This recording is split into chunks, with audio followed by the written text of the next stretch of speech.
Bismillahirrahmanirrahim. Assalamualaikum warahmatullahi wabarakatuh. Perkenalkan, nama saya Tiara Pratiwi dengan nomor induk 2005 10 14 3. Di sini saya akan menjawab ujian tengah semester. Yang pertanyaannya adalah pertanyaan pertama, yaitu jelaskan prinsip haki dalam TRIPS WTO disertai contoh yang sesuai. Di sini prinsip-prinsip haki ada 4.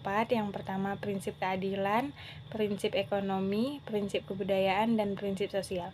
Yang dimaksud dengan prinsip keadilan yakni di dalam menciptakan sebuah karya atau orang yang bekerja membuah suatu hasil dari kemampuan intelektual dalam ilmu pengetahuan, seni, dan sastra yang akan mendapat perlindungan dalam pemiliknya.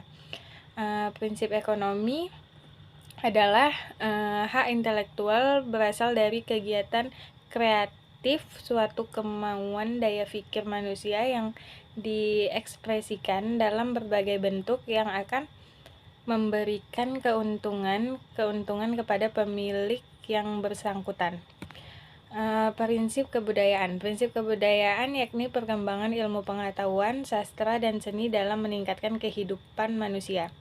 Prinsip ini mengatur kepentingan manusia sebagai warga negara sehingga hak yang diakui oleh hukum dan telah diberikan kepada individu merupakan satu kesatuan sehingga bentuk perlindungan akan berbeda.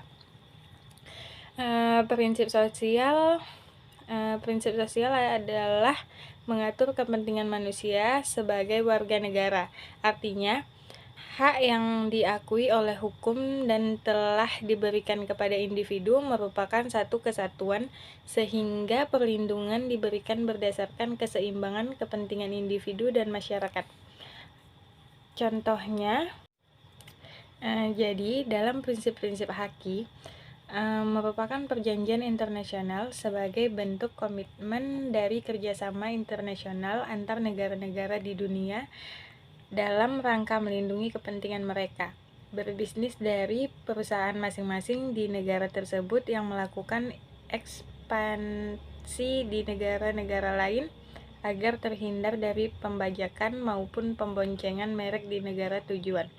Berdasarkan kaidah hukum hak kekayaan intelektual. Di sini saya mengambil contoh seperti menyangkut masalah perdagangan dan kekayaan intelektual telah mencakup perlindungan terhadap merek lain, baik merek lokal maupun merek asing. Merek asing yang telah didaftarkan dapat dilindungi berdasarkan undang-undang. Selain itu, pengkategorian merek tersebut juga mencakup merek terkenal yang lebih dahulu didaftarkan perlindungan dalam pemberlakuan prinsip tersebut merupakan sebagai komitmen Indonesia bersama dengan Organisasi Perdagangan atau WTO maupun persetujuan TRIPS yang telah ditandai. Soal nomor 2 yaitu jelaskan fungsi dan sifat hak cipta. Hak cipta berfungsi menghargai suatu karya dan mendorong pencipta karya tersebut untuk menghasilkan karya baru. Tujuan dari pelaksanaan hukum hak cipta adalah melindungi hak eksklusif, hak moral, dan ekonomi bagi pencipta karya. Hak eksklusif adalah hak pembuat karya untuk mengontrol mekanisme kepemilikan juga distribusi dari karyanya. Hak eksklusif berarti siapapun yang ingin menggunakan, menyalin, memperbanyak, dan menjual suatu karya hak cipta harus mendapatkan izin terlebih dahulu dari pembuatnya. Hak moral berarti maupun karya tersebut telah dibeli, pembeli tetap harus mencantumkan nama pembuat karya. Hak moral membuat karya akan selalu lekat dengan siapa pembuatnya. Hak ekonomi berarti pembuat karya berhak mendapat imbalan ekonomi dari pihak-pihak yang menggunakan karyanya.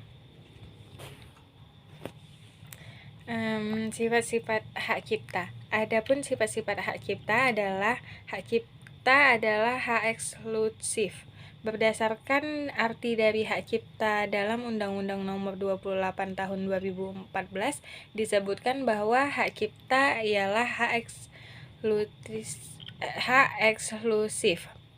Diartikan sebagai hak eksklusif karena hak cipta hanya diberikan kepada pencipta atau pemilik atau pemegang hak. Dalam aturan itu juga menjelaskan bahwa setiap orang tidak boleh memanfaatkan, bahkan juga mengatur bahwa dilarang memakainya kecuali terhadap izin pencipta selaku pemilik hak, atau orang yang menerima hak dari pencipta tersebut atau pemegang hak. Pemegang hak cipta yang bukan pencipta ini hanya mempunyai sebagian dari hak eksklusif tersebut ialah hanya terdiri dari ekonominya saja. Hak cipta untuk kepentingan umum. Seperti yang telah dijelaskan bahwa hak cipta merupakan hak eksklusif yang istimewa, tetapi ada pembatasan tertentu yang bahwa hak cipta juga perlu untuk memperhatikan kepentingan masyarakat atau umum yang juga turut memanfaatkan ciptaan seseorang. Secara umum, hak cipta atas suatu ciptaan tertentu yang dinilai penting bagi kepentingan umum dibatasi penggunaannya, sehingga terdapat keseimbangan yang serasi atau kepentingan individu dan kepentingan masyarakat atau kepentingan umum. Kepentingan-kepentingan umum tersebut antara lain kepentingan pendidikan, kepentingan pengetahuan, dan kegiatan penelitian dan pengembangan. Ketika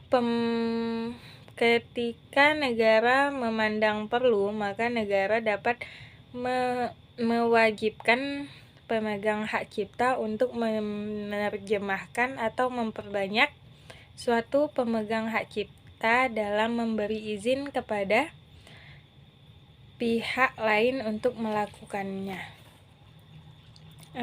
Soal berikutnya, soal nomor 3, apa yang dimaksud dengan hak moral dan hak ekonomi dari hak kekayaan intelektual? Jelaskan dengan contoh.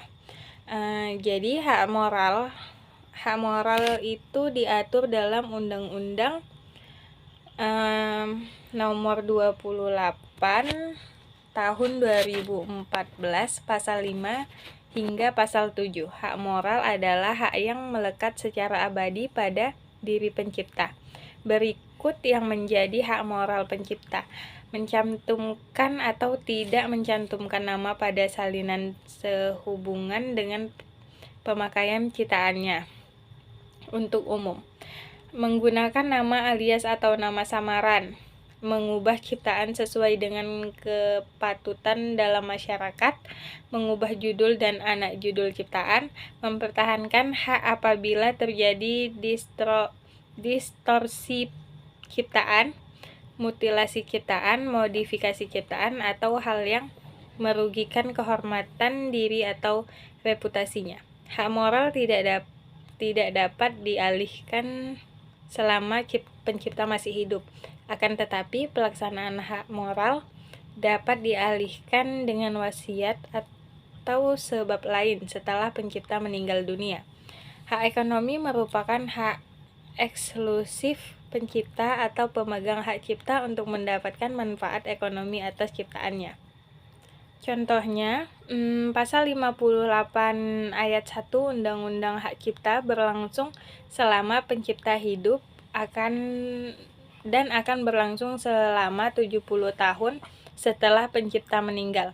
Ciptaan tersebut diantaranya buku, pamflet, dan semua hasil karya tulis lainnya, ceramah, kuliah, pidato, dan ciptaan sejenisnya, alat peraga dan yang membuat untuk kepentingan pendidikan dan ilmu pengetahuan, lagu dan musik, drama musikal, karya seni rupa dan segala bentuk seperti lukisan, gambar, kaligrafi, seni pahat, kolase, karya arsitektur, peta, dan karya seni batik ataupun seni motif lainnya.